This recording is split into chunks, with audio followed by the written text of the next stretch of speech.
Before we get to Jason, let's get to the big three. Number 3.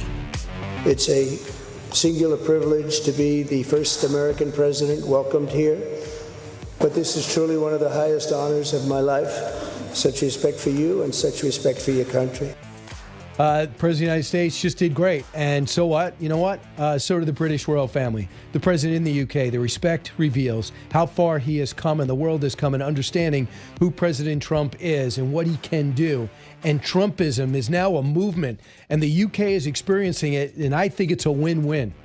Number 2. I'm going to borrow your terminology and call bullshit on your entire career in Congress. It has been a disgrace to the American people. You can reclaim your time all you want. Mr. Chairman, you're going to allow a witness to speak this way? Cash Clash Part 2. Wild scene on Capitol Hill as the partisan Dems in the House try to land brutal blows on Kash Patel instead of trying to make some gains and make some progress. The problem? Cash came to play. Number 1. I'm stunned and shocked by their failure to understand just how painful this is for people in this country who knew Charlie Kirk, and they're continuing to operate on one principle. If Donald Trump feels something, they hate it. That is Marc Halperin, who so often makes so much sense. Aftermath of the Charlie Kirk killing still causing massive clashes, firings, and worry about the country. I have an idea. Why not lower the temperature on all sides, calm down, and get back to work as we get set to have the memorial service. It's going to be a must-watch on Sunday afternoon, where they're going to look to sell out a stadium usually set for Super Bowls and the Cardinals over in Arizona.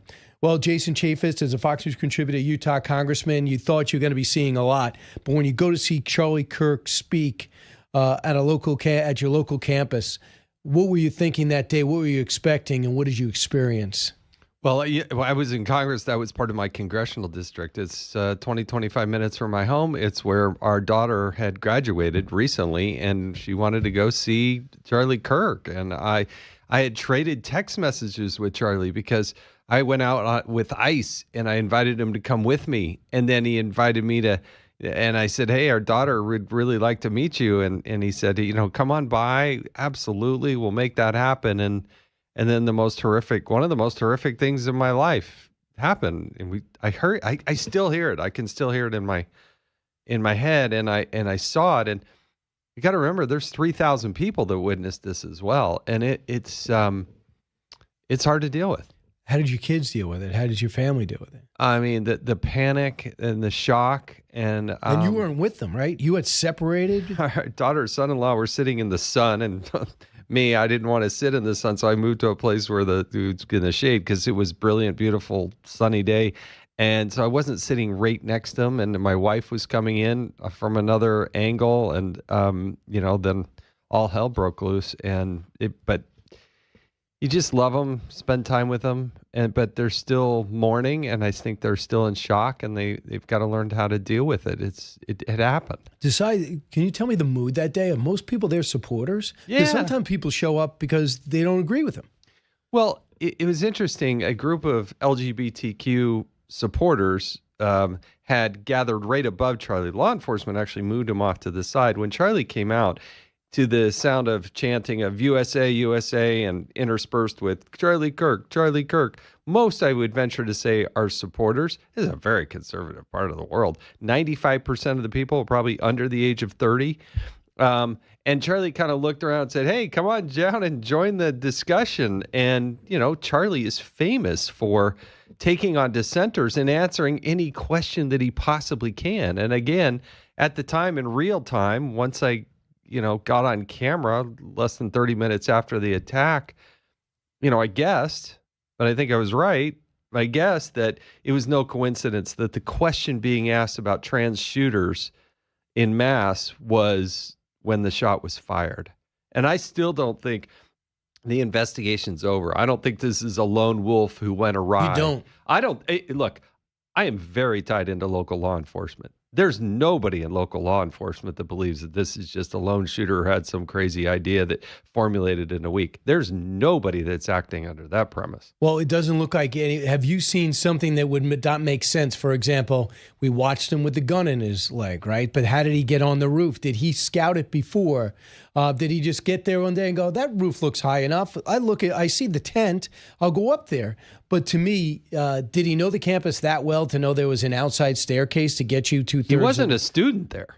This is not a student. It's hours of Utah away Valley. from his house. It's hours away from his house. It's a big open campus. Like I said, 40,000 students. And how did people react once the shot was fired? Now, I don't know the authenticity, and neither does law enforcement, but they're searching for it. You know, it's interesting talking to... Authenticity for what? Of the videos. So law enforcement's struggling with a new phenomenon. That is, they get thousands of tips and thousands of videos come in, but if there's any artificial intelligence enhancement, the public thinks they're doing a favor, right? I enhance this video, now I send it to law enforcement. Law enforcement can't use that. It'll be inadmissible in evidence. So they got to sort those out. But one of the allegations is, they have a guy who jumped up and cheered. 71-year-old guy, Zinn. Well, that's a different guy. That's a whole story unto itself. But there's another guy who appears to be younger, who appears to turn around and jump up and look back. I don't know the authenticity of that. That could be totally bogus. But I can tell you, having had a one-on-one personal conversation, law enforcement wants to have that conversation. They can't find the guy, kid, or whatever? I can't represent because that was 48 hours ago I had that conversation, but there's those types of, I'm telling you, there are multiple people Look, Kash Patel said they're looking at more than 20. I've heard the law enforcement people say there's near 40.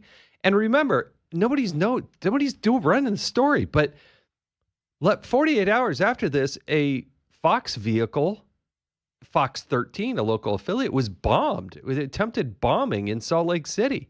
They arrested 2 people on terrorism charges. Is that related or not related? Law enforcement, again, does at the federal and at state level, they do not know.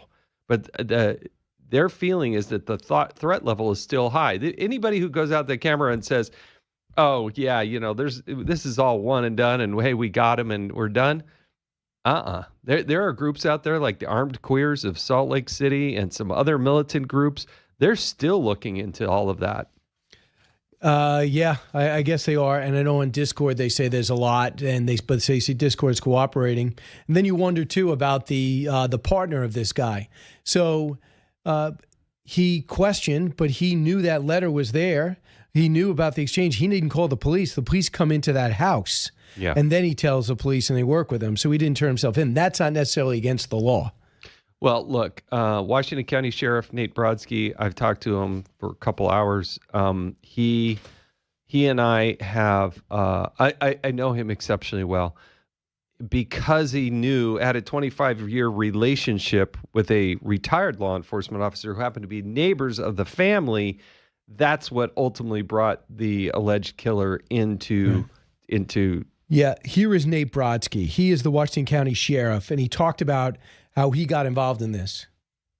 After about 40 seconds, Sheriff Smith's like, wait, what are you talking about? So he was shocked, as I was, to hear the news. And so I repeated myself. He said, how credible is it? I said, I trust this guy that called me with my life. And I think it's time you need to get your people, the lead investigators, headed to Washington County. And there he was saying he got the call from the man you were talking about. Cut 3. Tyler knew it was just inevitable with all the law enforcement pressure that his picture in the news, the gun on the news. He knew it was inevitable that he would be caught. He was fearful of a SWAT team hit on his house, or he was fearful of being shot by law enforcement. So part of the negotiation and getting him to bring himself in was that we would treat it as delicate and as soft as possible to make him feel comfortable to where he would show up at my office.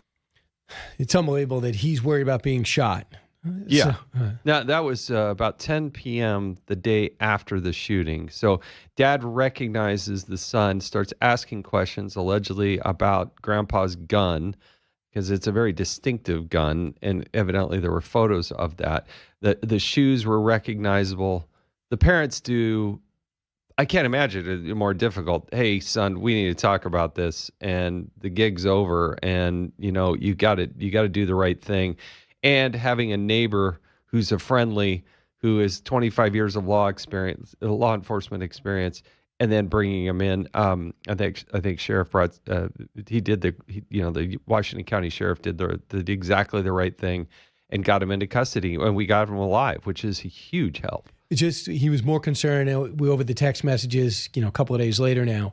My old man's going to kill me if I don't get my grandfather's gun back. Right. So not realizing you're up for murder, spend the rest of you about to destroy your family, their family's legacy, their lives, your life. You're going to probably lose your life in the death penalty. But if I don't get that gun, grandpa's gun back, my old man's going to be really angry at me. Yeah, that's the think evidence. about the mindset, though. Yeah, it's impossible. He doesn't understand the consequences. In that mind, does he understand that the rest of his life is going to be so brutal beyond comprehension? There's an obvious huge disconnect. I wrote an op-ed, it's on foxnews.com. Talks a lot about nihilism. And nihilism is a new word for me. I had to learn about it. But there's a set of people as a precursor to radicalization who don't believe in God. They don't believe in anything. They don't believe in consequences. They lose grip on reality. And I think that's infecting a lot of people across the country. And then it gets exacerbated by the online gaming, et cetera. When we come back, more with Jason Chaffetz, including Barack Obama responding to the shooting, the death, and who he blames. Don't move.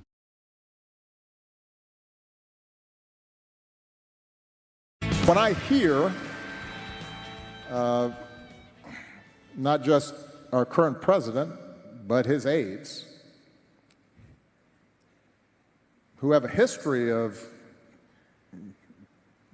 calling political opponents vermin, enemies,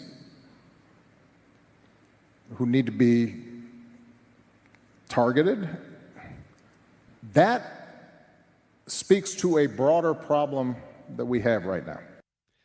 Unbelievable that a former president would not use that opportunity to talk about the extreme things that happened on his side while he was president and when his vice president became president. You talked about targeted. You think the president is responsible tangentially for what's going on? Yeah, he's got a direct way of delivering, but we were never more divided than under him. Jason Chaffetz, what's your reaction to that choice of words? I could not be more disappointed in President Barack Obama. His entire tenure, he tries to, pretend that he had this scandal-free administration and there was nothing that went awry and it was just a perfectly executed 8 years. But his comments, well, it happens on both sides. No, it doesn't. It does not happen on both sides. And there is a far different than, hey, we got to fight on our hands, politically, and somebody actually firing shots. I didn't hear him talking about that school shooting at the people that, young kids killed in a Catholic school. I didn't hear him talking about these types of things. This person was assassinated. Can't you just come out strong and condemn it? Where are all these Democrats? Don't tell me, oh, well, Donald Trump. If you even mention the word Donald Trump in that, he was nowhere close to this. He had nothing to do with this. Charlie Kirk was as American as could possibly be, doing what we're supposed to be doing, is inviting dialogue and discussion. You disagree with me? Come, let's talk about it. Remember, that should be celebrated. It started with deplorables. You had even... you had people saying if you had the basket of deplorables with Hillary Clinton, and then basically Joe Biden saying disparaging thing about all Trump supporters once he had already decided that he wasn't going to run, called them garbage. That's why President Trump hopped on with the garbage deflector. So how do you expect people to feel about that? I mean, don't act. What you should do is with Gerald Ford, Jimmy Carter, George H.W. Bush and Clinton were together. They were not, even when their kids were running, when his wife was running, he was like a politician. But when 41's son was running, he stayed out of it. Gerald Ford and Jimmy Carter did appearances together. What's this guy's problem? He can't let it go. He still lives in Washington, still working on gerrymandering. It's like going back to high school. Enough already. Yeah, and he has his so-called wingman, Eric Holder, out there beating the drums on it. If you want to say something positive and help bring the country together, then do that. But as we talked about earlier in this show, because Donald Trump says something nice or believes in something, they will take exactly the opposite position. Let me ask them, where's the protests against the left wing? I don't see any protests. You know what I see? Vigils. Yeah. I see vigils, and I see idiots at Texas State University break up a vigil, making mocking noises. Yeah. You saw what happened at Texas A&M. Texas twice, wow. And you see this happening, people doing disturbing things, but you don't see Charlie Kirk supporters trying to beat anybody up. You don't see Republicans trying to grab a Democrat and try to fight them, right? You don't see protests in front of leaders' houses. Crockett or somebody as irresponsible as that. It's just not the way they roll. No, and it's embarrassing and sad that it happened in my backyard. It happened in Utah. Utah's better than that. I guess it's just the slightest of ways. If there's, this was not a student. This was a guy who went really off the rails. And again, I think we have to look at it. It's because I think it's beyond just radicalism. What is it that a young 20-year-old takes a gun, goes up and fires and kills somebody? That is not a rational thought. That is not. And you just don't think it's a lone gunman. Your gut tells you, and more than that. And every single law enforcement officer behind the scenes that I'm really wired in with there in Utah. You can't be in Congress for, nearly 10 years and not have these relationships. None of them believe that. Do you believe there might be some video days before of people walking that property, looking up, scoping it out? Absolutely. I think, look, if you're not a student and then suddenly you figure out how to get up on the roof, get to that perfect position, get in the prone position. And again, I want to see all the video of who reacts how, because I can tell you, being there and watching Charlie when he got shot, everybody hit the ground. Everybody hit the ground. There was yelling, screaming, and then a real pause of like, are there going to be more shots? And then the people started running, but not everybody did. There were a couple that were doing something different. We need to know who those people are. And that video exists, right? Oh, I think so. And we have the FBI's way of getting people we don't even know about. Jason, thanks so much. Glad you're okay. Thank I look you. forward to the next chapter to find out more about the killer and who else is involved. Brian Kilmeade Show. Bobby Burack next.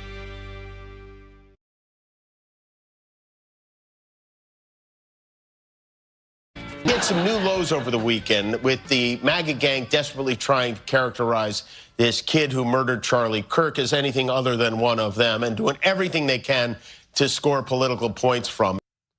I mean, that is Jimmy Kimmel, and it was that monologue that got him a major, put it this way, not every affiliate is owned by ABC. There's other affiliate that owns, I think, 30 affiliates, ABC affiliates called Nexstar owned stations. They listened to that Jimmy Kimmel monologue, and they said, we're not airing him. We're not. We're putting in repeats. We're not airing him. Why? There's a lot more involved in it. I'll play a little bit more of it, but that was the beginning of it. Then ABC decided, they have decided not to air the show indefinitely. So I assume he's done. President Trump could not be happier about it. How do I know? He put it on Truth Social. Bobby Burack joined us now. He covers politics, culture, media, and sports for OutKick. Bobby, this came as a big surprise to me. What about to you? Yeah, it did, Brian. So Kimmel made those remarks on Monday, and they were willfully inaccurate. There is no evidence that the MAGA gang is responsible for Charlie Kirk's assassination. The Utah governor said that the suspected assassin had leftist ideology. The text message indicate that the killer targeted Kirk over his beliefs. So here you have Kimmel going on air in front of millions of people, blaming it on conservatives and Trump supporters. And I think here's the big takeaway. Kimmel was on air live Tuesday. He did not address those comments. He did not correct it. And by all indications, he had no interest in setting the record straight. And I think that played a big role in his suspension. So you're saying that this came from Monday? I didn't realize it came from Monday. Okay. Here's more from that. And I think the bigger picture tells a more, just like a heartless misunderstanding. Maybe he just really doesn't know. Charlie Kirk, no joke, was like a son to the president. They saw each other almost, once a week, but sometimes every single day for 6 years, 6.5 years. Then he became a confidant to Don Jr. especially. The first person he met was Eric. So he felt totally comfortable at the Trump Tower or the Oval Office. So Jimmy Kimmel, here's the extended part of this. Cut 17. We had some new lows over the weekend with the MAGA gang desperately trying to characterize this kid who murdered Charlie Kirk as anything other than one of them and doing everything they can to score political points from it. In between the finger pointing, there was grieving. On Friday, the White House flew the flags at half staff, which got some criticism. But on a human level, you can see how hard the president is taking this. My condolences on the loss of your friend Charlie Kirk. May I ask, sir, personally, how are you holding up over the last day and a half, sir? I think very good. And by the way, right there, you see all the trucks? They've just started construction of the new ballroom for the White House, which is something they've been trying to get, as you know, for about 150 years. And it's going to be a beauty. Yes. He's at the fourth stage of grief, construction. There's demolition, construction. This is not how an adult grieves the murder of someone he called a friend. This is how a 4-year-old mourns a goldfish, okay? I mean, to me, that tells the story. Does he, number one, it's like walking into a funeral and saying, I don't think the family's upset enough. You know, it's not up to you to judge. And does he not realize that they're no longer laughing at his stuff, they're clapping? So that's like a politician. It's not even comedy. Not only that, it's insensitive. It's tone deaf, not funny. Yeah, absolutely. And that's the subplot of all this, is that ABC didn't just take Kimmel off air because his comments were insensitive and factually incorrect. Brian, I believe he was already on the outs because nobody was watching his show. So we know from CBS that Stephen Colbert lost about $40 million a year.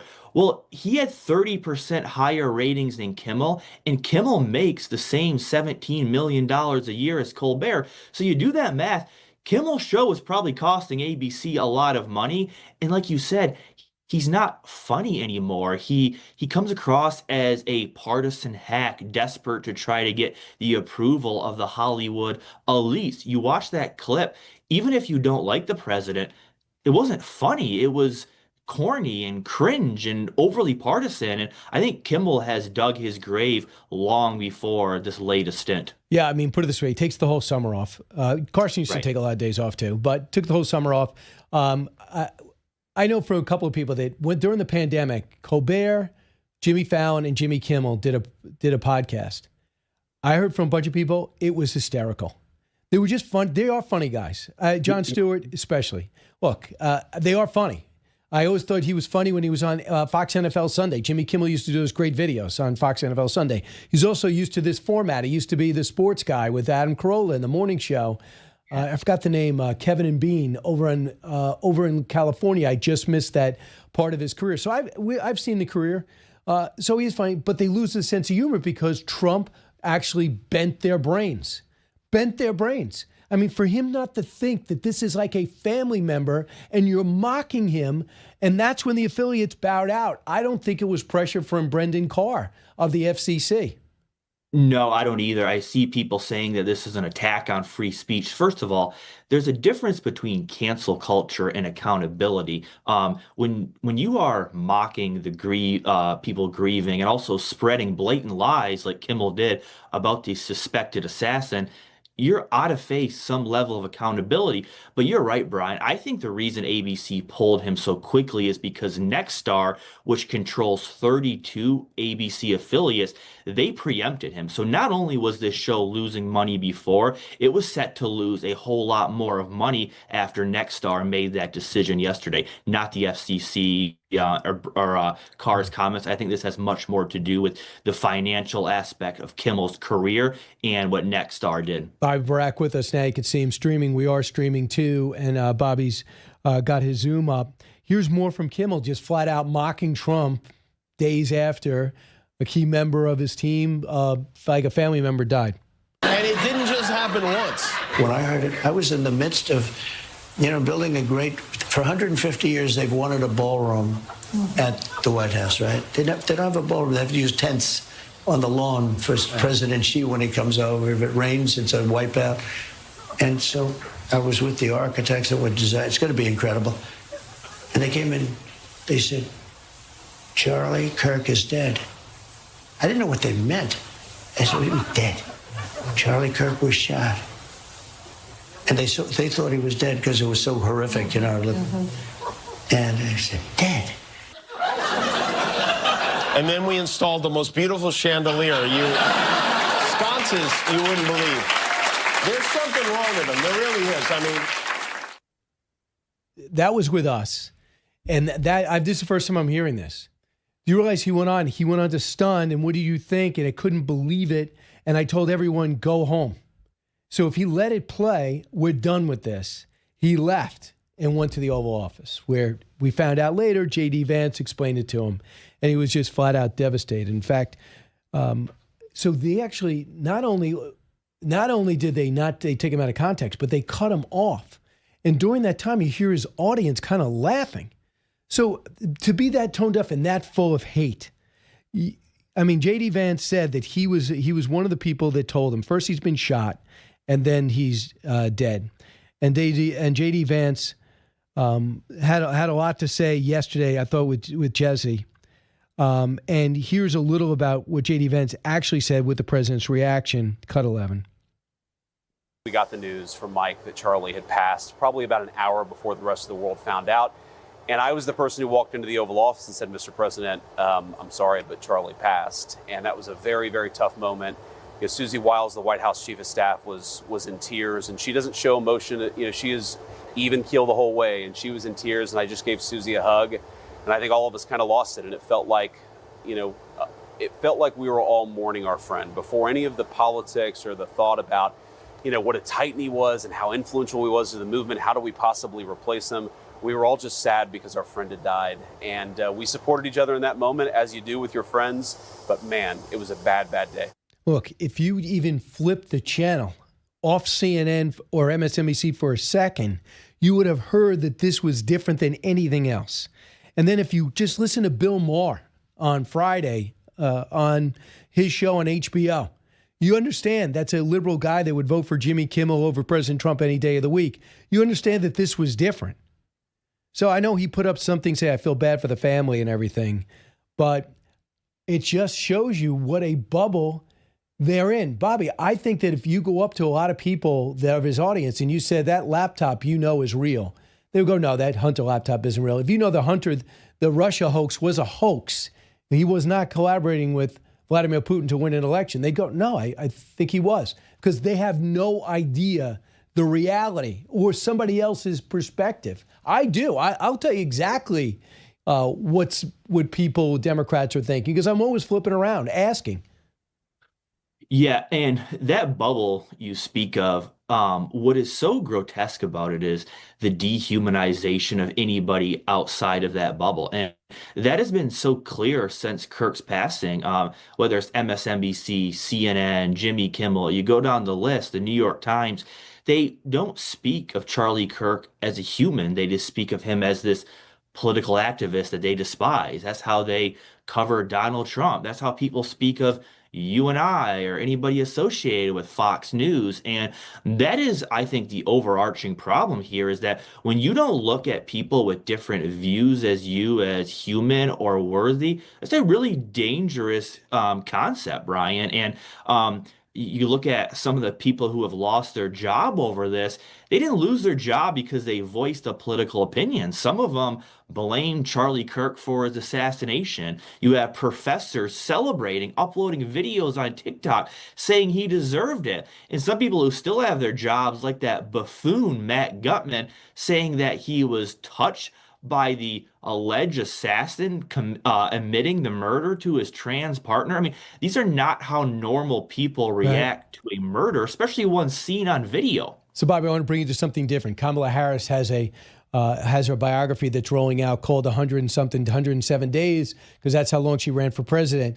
And the Atlantic got an excerpt from it, at which time Harris just says that Tim Walz was not her first choice of running mate.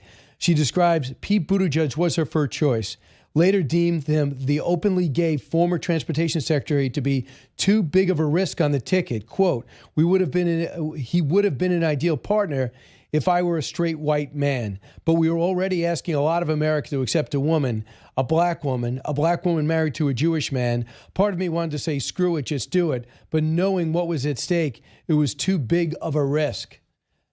So she really thinks so little of America. Yeah, that is such nonsense. This whole idea that only white men can win. I mean, Barack Obama won twice, Brian.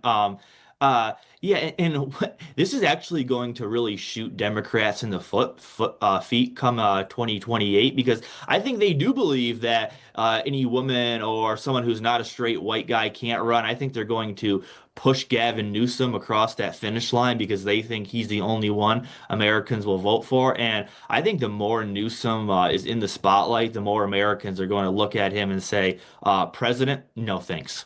I agree, but he had an opportunity now to say that when I started this podcast, the first person I called was Charlie Kirk. That's that he right. flew on his own dime to come. And he sat with me for 2 hours, and I liked him.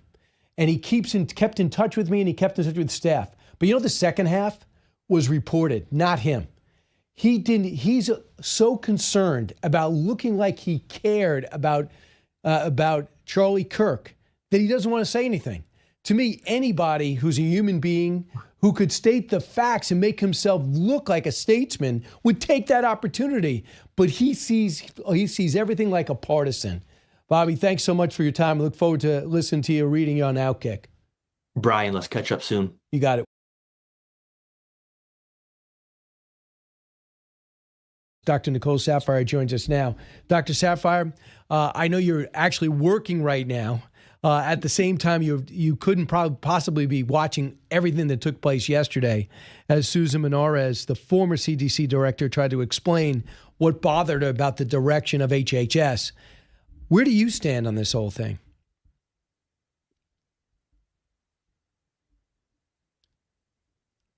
Well, Brian, from my hospital computer, going in and out, in between procedures, because I find it very important to watch some of this back and forth. I can tell you it's incredibly frustrating, someone in the medical community watching this play out. I mean, essentially, these hearings are performative. It's everybody trying to get their social media clip to make them do well. But it seems like most people in these hearings care very little about the state of where we are in public health. What I'm seeing play out between RFK Jr. and Dr. Menarez, who, as you just mentioned, recently fired from her 29-day tenure as CDC director, it's really this back and forth. He said, she said, they're name calling, they're pointing fingers, and it is taking us so much farther from a place we need to be when we're talking about public health that it's frustrated. You also saw Senator Mullins yesterday. When he was going after Dr. Menarez, saying, we know that this meeting between you and RFK Jr., it was recorded. And so all of a sudden we're like, well, if there's a recording, absolutely, let's hear the recording. And then we don't have to hear this back and forth. He's obviously walked back that statement.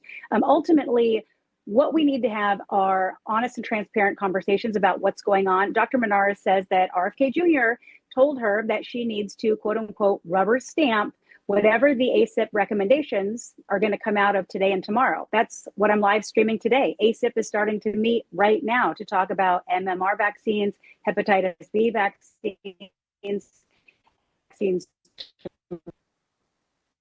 You're just breaking up a little bit, but while we get settled down your shot, I know you heard this yesterday, but for the audience that didn't, here's Susan Menarez, the former CDC director, talking about what she's worried about when it comes to vaccines. Listen, cut 46. I believe preventable diseases will return, and I believe that we will have our children harmed for things that we know they do not need to be harmed by. Polio, measles, diphtheria, whooping cough. So I don't know. Is RFK recommending getting rid of all that? I know for sure he doesn't think children, infants, newborns should get the COVID-19 shot.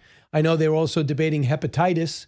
So what do you think? Where do you stand as a mom and as a doctor? Well, her concerns are valid. We're already seeing it play out with measles. We're already seeing it with whooping cough. We have a rise in cases throughout the country, and that's because of declining vaccination rates. I think that there is a legitimate conversation to be had about the current childhood vaccine recommendation schedule, specifically birth doses of hepatitis B, and also some of the other recommendations. I do not believe that RFK Jr. is going to formally recommend doing away with the majority of these vaccines. I think they want to talk about the timing of it. I think that the way that this is being communicated to the public is incredibly poor, and that is why you're seeing a lot of the fuel of the vaccine hesitancy. And so while I think that there are good conversations to be had, I don't think that they're going about this in the right manner. There feels like a lot of lack of transparency in the HHS right now, despite they're saying that there's radical transparency, they are trying to make a lot of changes or recommendations, and they're not being forthcoming with the data that is fueling these recommendations and changes. All they have to do is show this and have a little bit more effective communication, and I think more of the country would be on board. So they want to put all the vaccines to the test, make sure they're still valid, they're not causing after effects, still if they're still needed. Do you object to that? I absolutely do not object to that. I think that it is going to be very difficult to have these robust, randomized controlled trials that they keep saying are the standard gold science, which obviously they are. But these studies are going to be very difficult to have. What you can look at is the history over the last several decades and what it has done with the incidence and prevalence of disease, morbidity, mortality. But again, there's also been confounding factors that have contributed to this as well. When you talk about declining hepatitis B rates, like Dr. Menares is saying, she's like, the rates declined with the advent of the hepatitis B vaccine. She's right, but there's a confounding factor. In the 90s, at the same time the vaccine came out, the USPSTF also recommended screening pregnant women for hepatitis B. So this also likely contributed to the decline of cases. Plus, we also have tackling intravenous drug use, STDs, or sexually transmitted infections. So there are a lot of things that have also resulted from hepatitis B. So I think we are able to have intelligent conversations of this. Unfortunately, we're in a very polarizing society right now. And even if RFK Jr. is trying to do good work and he is having legitimate conversations, he is a polarizing figure, and nothing that comes out of his HHS, his CDC is going to be universally adopted because he's such a polarizing figure, even if it's for the best of the country. And I know you got to run. The last question, how much does this have to do with the way the pandemic was handled? Or the communications, the mandates. I think that's what caused so much distrust before we even knew RFK was interested in this job. Brian, throughout COVID for the last 5 years, I have said that the CDC is the biggest common factor for the anti-vaccine movement right now. The way that they mishandled the COVID vaccine, the mandates, and everything thereafter has fueled this massive distrust. And like I'm saying, there's nothing that's going to come out of the current CDC, the current HHS, that is going to get us back on track. Even if they're doing good things, the messaging has to be better, and we have to make sure that the data is more transparent because we are way off track. Also, empower the doctors to make their own decisions, and they could go and use their resources. I always would feel better about that. Dr. Saphier. Brian, real quick, I want to say one thing. It was very disingenuous of Dr. Menares yesterday to say, she's like, at the CDC, we don't make mandates. We just put forth recommendations. We learned during COVID, the ACIP, the CDC's recommendations, they get turned into mandates. The schools require them. So just because they are not requiring children to be given the Hep B vaccine at birth, the schools are. The schools say they have to have it. That's where the conversation needs to go. And she knew that, and she said it anyway. Dr. Saphier, thanks so much. You're the best. You were great during the pandemic, and you're great today. Thanks so much.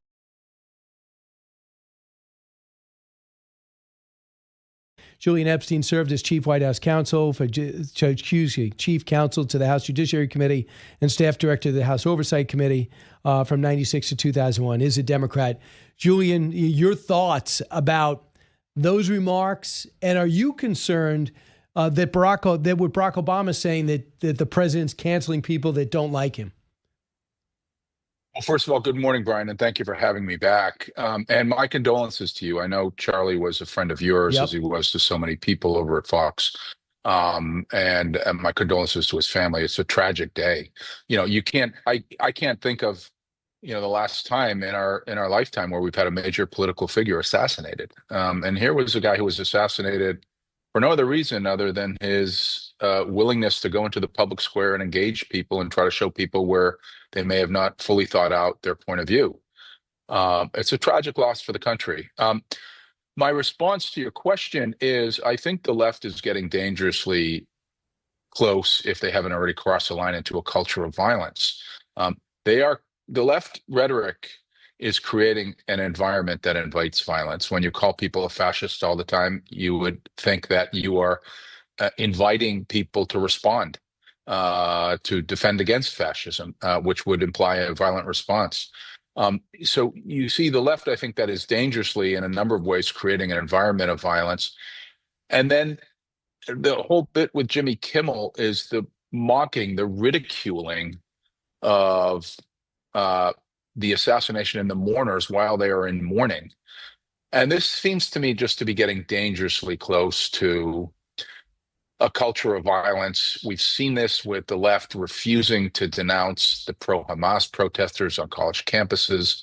We've seen this with the violence against ICE officials in LA, the summer of 2020, the assassination attempts against Trump, the assassinations of the Israeli embassy employees, the attempted assassination of Kavanaugh. I mean, this is starting to become a trend where left-wing extremists are taking the rhetoric of Democratic politicians into their own hands and saying they have given us a framework to justify a violent response. And rather than understanding, having self-awareness to understand how the left is creating this environment, what the left is doing is they are sort of minimizing the gravity of the moment. There are some that are actually celebrating the death. And there are others like Barack Obama yesterday and Jimmy Kimmel's grotesque comments, the ABC reporters' sort of bizarre theory of the Romeo and Juliet theory. They are sort of just not understanding the importance of this moment. They're showing gross insensitivity to the tens of millions of people that are mourning. And they've just missed the moment. You're perfect to ask this because I don't know the answer. You know, if you ask me things about the economy, I'm not a big economist. You might say, don't you know? And then fill in the blank. Well, I don't really track the economy on a micro level. I don't have that rich background. When you ask intelligent people sometimes things like, you know, the Hunter Biden laptop was real. No, it wasn't. It was Russian. No, it was real. They just don't know.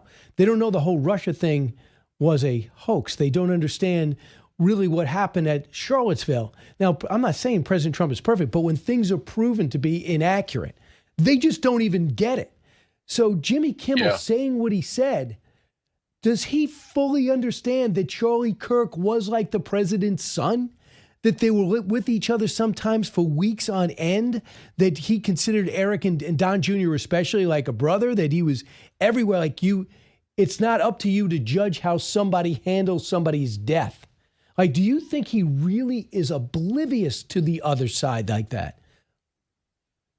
I think a lot of left-wingers, all of us live in bubbles, and the algorithms feed us constantly limited or misinformation. I think that's a major problem with social media.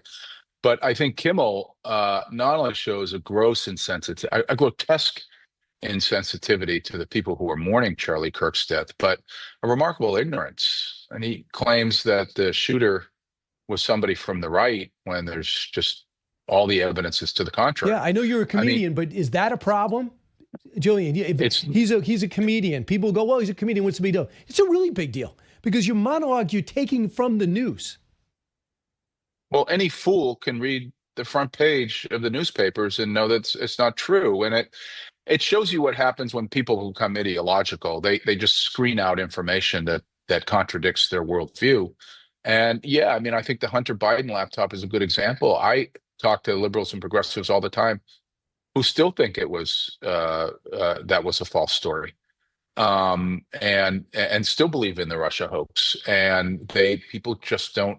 The problem with the left, Brian, is they never steel man the argument. They straw man the argument. Steel man the argument means you take the other side's best argument. So you take the conservatives or the Republicans' best argument, strongest argument on an issue, say the Hunter Biden laptop, and then you try to dissect it. But the left doesn't do that. The left never tries to steel man the argument. The left always will take the gibberish that is coming from sort of social media or the legacy media that is not reporting the issue fairly or fully, and they just sort of regurgitate and repeat that.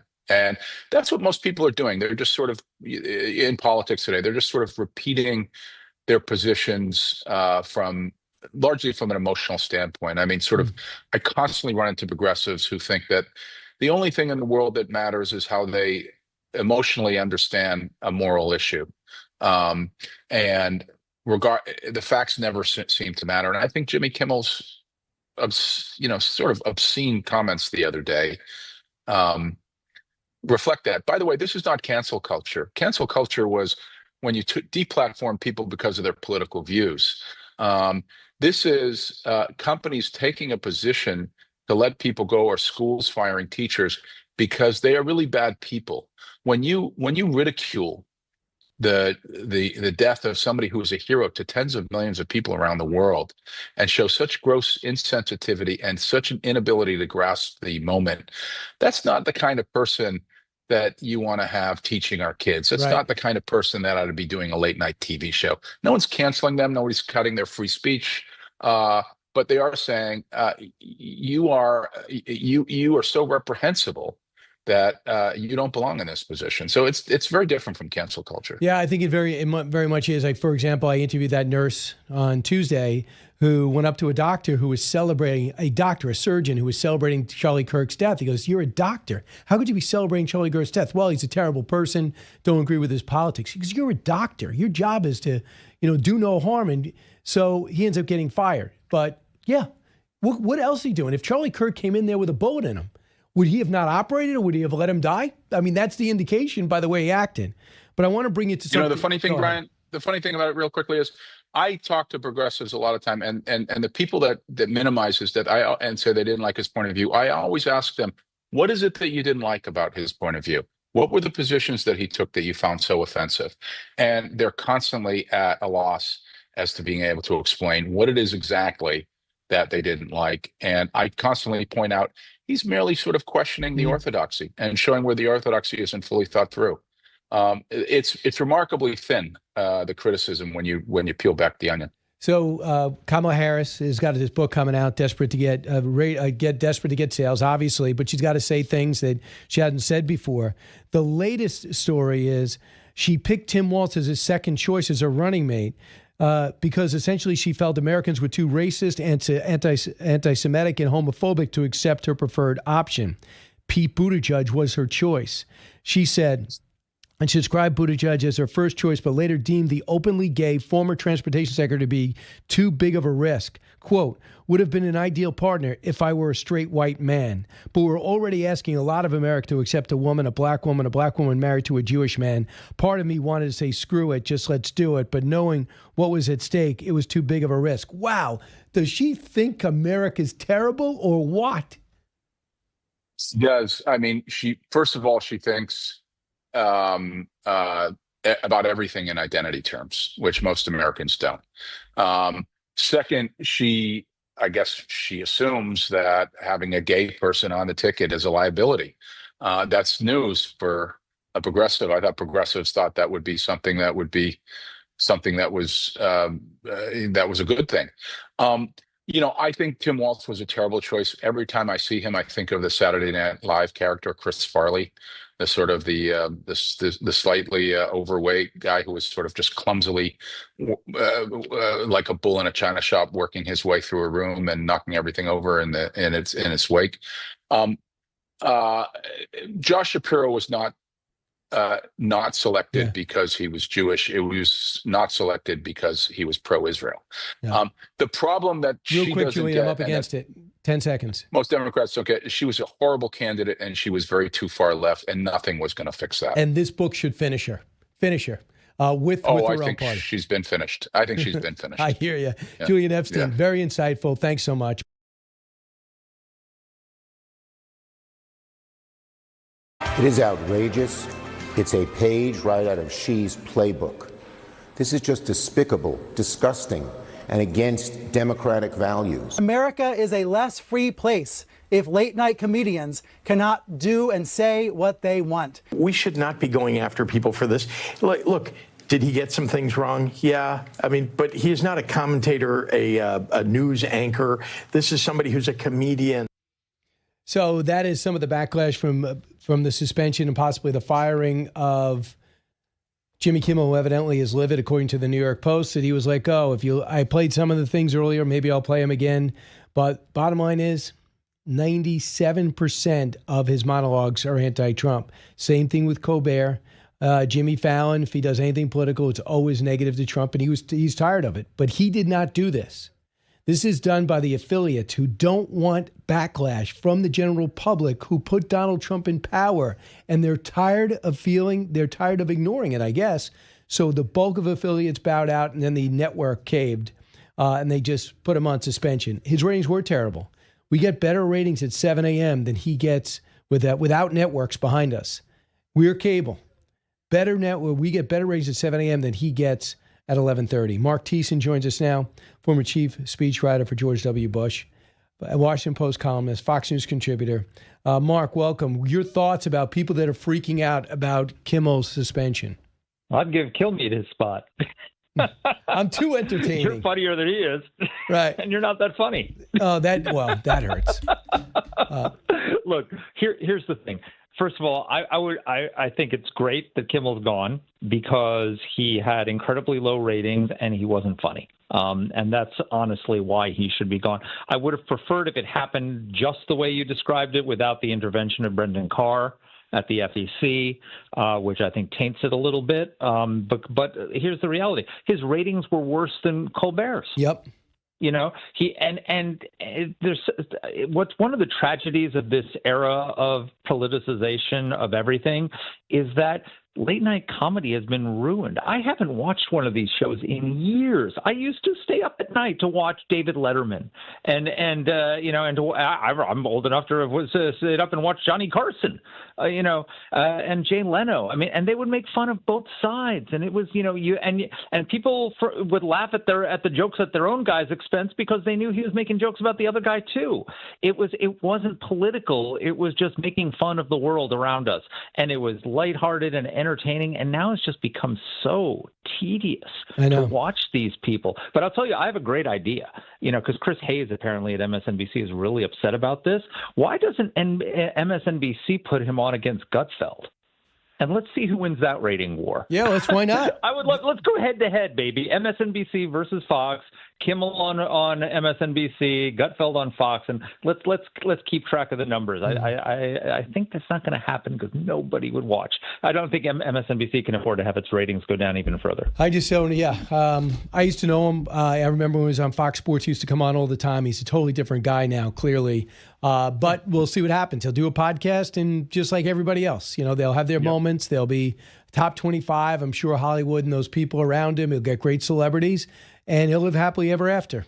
So Stephen Colbert, too. And so will we, because he won't be on the air and he won't be in my house. Right. But it is kind of crazy. And this is really an important question. So people that don't really like the news, they watch Entertainment Tonight or nothing, or watch their phones. They go into late night comedy. He has a younger audience, and they hear a premise where he says, I'll let you hear this. And this is just a perfect example of where people get the premise wrong.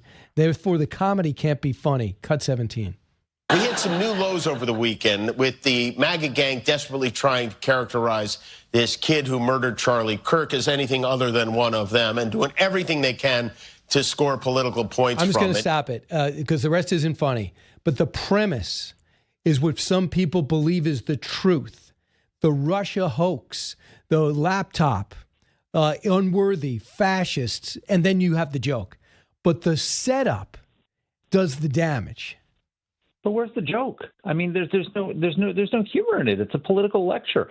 No one stays up till 11:30 at night or whatever to get lectured by Jimmy Kimmel. That's why the ratings are collapsing. Is they're not entertaining. They're not funny. The whole idea of late night TV was like you put it on a long day. You watch the evening news. You had dinner with your family, and before you fell asleep, you wanted something funny and lighthearted to help you go to bed. And that's gone. Johnny Carson had Ronald Reagan on his show. He had Democrats, he had Republicans, but it was never political. He even said, it's like, who wants to hear about my political views? It's like, that's not why they tune into me. And it's like these guys have lost the narrative. President of the United States has had a very successful trip in the UK. What happened behind closed doors will define that success. He's going to sit down with Martha MacCallum today. We'll see it today at 3 p.m. Eastern time. But what he said in front of the camera is also important. Listen to this story. And he always says, I'll give you a little breaking news on what could be happening in Afghanistan. They just went through the Afghanistan total disaster for no reason whatsoever. We're going to leave Afghanistan, but we're going to leave it with strength and dignity. And we're going to keep Bagram, the big air base, one of the biggest air bases in the world. We gave it to them for nothing. We're trying to get it back, by the way. Okay, that could be a little breaking news. We're trying to get it back because they need things from us. We want that base back. But one of the reasons we want the base is, as you know, it's an hour away from where China makes its nuclear weapons. Your thoughts on that? Yeah, so he's absolutely right that losing Bagram Air Base was an absolute disaster. If Biden had listened, what that tells you is that Donald Trump would have listened to the military commanders who recommended leaving about 2,500 troops in Afghanistan. He would have kept them at Bagram Air Base, and they would have been there to whack the terrorists and to keep an eye on China. And Biden didn't do that. And as a result, the Taliban got billions and billions of dollars in American military equipment that we left behind. The problem is you can't put the genie back in the bottle, because if we had kept Bagram back then the Taliban would have never taken over, right? We would not have been surrounded by Taliban. To send American troops into Afghanistan with the Taliban in power, with al-Qaeda and other people there, would put them at enormous risk, and also we'd have to give something to the Taliban in exchange for it. And I don't know why we would want to do that. So I think he's right. We should have Bagram, but I don't think that's the price is too high. So you mean protecting Bagram in order to have Bagram would be too much risk? Yeah, because the terrorists literally would be surrounded by Islamic radicals. The Taliban, keep in mind, the Taliban came to power, and, a year later or so, we killed Ayman Zawahiri in Kabul. They let al-Qaeda back in. And they're thriving camps now. I talked to somebody last night. There's camps. This would be incredibly dangerous to put American troops in the middle of that. It would have been a different story before Biden's withdrawal, because they would have never fallen. The Afghan military would have kept control of the country, and putting the genie back in the bottle it's like putting Humpty Dumpty back together again once he's broken. It's really hard to do. Yeah, I didn't like that story. Vladimir Putin was on the president's mind. We've got a question on it. Listen to this. First one. We've solved 7 wars that were unsolvable, wars that couldn't be negotiated or done. The U.S. has done 7 of them. The one that I thought would be easiest would be because of my relationship with President Putin, but he's let me down. He's really let me down. It was going to be Russia and Ukraine, but we'll see how that turns out. But that turned out to be, I thought it might be among the easiest of the group. But we had settled just about every conflict, and as you know, we're working very hard on Israel and Gaza. Then he went on to say this on the follow-up question, a couple of questions later on this. He has let me down. I mean, he's killing many people, and he's losing more people than he's killing. Yeah. I mean, frankly, the Russian soldiers are being killed at a higher rate than the Ukrainian soldiers. But, he said, let me down. I don't like to see it's death. It doesn't affect the United States. We have, other than unless you end up in a world war over this thing, you could. This was a thing that would have never happened had I been president. If I were president, it would have never happened. So your thoughts about what he said and what this is going to lead to? Yeah, so it's more than that he let him down. It's he slapped him in the face. I mean, President Trump has bent over backwards to give Vladimir Putin a chance to end this thing peacefully. And at the Alaska summit, President Trump handed Vladimir Putin a letter from his wife asking him to end the war for the sake of the children. And what is Putin's response? In a week later, he bombed a kindergarten in Ukraine. That's who he is. To the first lady. That's who he is. That was an insult to Donald Trump, who personally handed the first lady's letter to him, and he has escalated his bombing dramatically since the Alaska summit. So it's not just that he's disappointed him; he is sticking his finger in Donald Trump's eye, and nobody does that and gets away with it. So I think it's only a matter of time before Donald Trump brings down the hammer on this guy. How? What do you think? Well, do to Putin what he did to Iran in the first term and absolutely shut down his oil revenues. We in the first term, Donald Trump succeeded in driving almost all Iranian oil off of the global market, and it brought the Iranian regime to its knees. economically. And they were not able to. And what happened was, because they had so little cash, they weren't able to fund their terrorist proxies around the world. There were stories in the New York Times and other places about how Hamas and Hezbollah and all these other people were saying, we don't have any money, we don't have any weapons because the spigot has been turned off. Well, you turn off the spigot to the Russian economy, and guess what? The Russian troops in Ukraine don't have any weapons. They can't afford to buy Iranian drones. They can't afford to pay the North Korean fighters. They can't afford the missiles. So, he can do that. And the other thing is sell Ukraine a lot more weapons. They don't, not with taxpayer dollars. The Ukrainians and the Europeans are willing to pay for it. And take the gloves off them and let them take out the Russian. How close is he? Soil. How close is he doing to any of those things? I don't know. I would have thought that he'd have done it by now. But I trust Donald Trump. One thing I respect and admire about Donald Trump is he does what he says, whether you agree with him or not. And sometimes it's stuff I don't agree with. Sometimes it's stuff I agree with. But he does what he says. And what he said is that he would do that. So I trust him. I believe until I'm proven wrong, I believe that it's going to happen. It's just a matter of when, not if. Marc, you said the best way to remember Charlie Kirk, I guess this weekend would be everyone's going to be watching. But what are your thoughts to honor his legacy? The best way to honor his legacy is to continue doing what he did, which is to go on college campuses and speak and engage the other side of the law. We've seen an outpouring of hate for Charlie Kirk on the left, and that is we can't match their hatred. We have to match his love. And he was a model of engaging the other side respectfully. There are a lot of people on the left who hate us who want us dead, but not everybody and not the majority. And so our job is to find the people on the other side who want to engage with us and then, quite frankly, crush the people who don't. Marc Thiessen, thanks so much.